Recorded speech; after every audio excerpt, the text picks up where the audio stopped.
замуровали евреи Господа нашего Иисуса Христа. И положили его евреи в глубокую яму в пещере глубиной в 6 английских футов. И поставили евреи вокруг пещеры еврейские смены. Ходят евреи вокруг пещеры и ждут, не воскреснет ли Господь наш Иисус Христос. Но однажды устали сменщики, решили отдохнуть.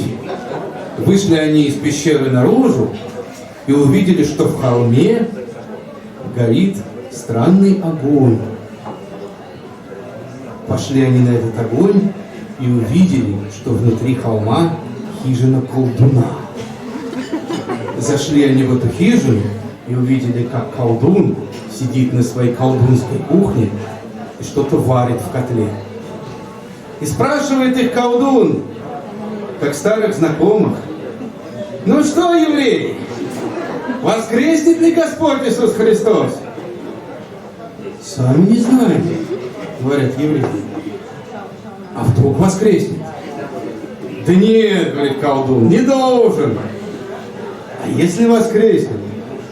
Да с чего, говорит колдун? Но если все-таки. Да не воскреснет, говорит колдун. Скорее, чем он воскреснет, это птица, которая варится у меня на дне котла. И тут со дна котла взлетел петух, которого варил колдун, забил крыльями, разбрызгал кипяток и погасил огонь. А потом закричал: «Сын Девы жив! Сын Девы жив! Сын Девы жив!» Тогда бросились евреи к пещере и увидели, что она пуста, а камень отвален, а те, кого они оставили на смену вместо себя, спят глубоким, спокойным, счастливым сном. А Господа нашего Иисуса Христа они не увидели, ибо заперли его, и им не дано.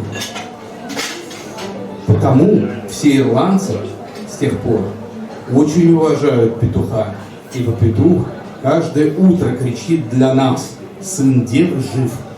Нужно лишь только уметь это услышать, а еще отгоняет он от нас нехорошие мысли и нечистую силу.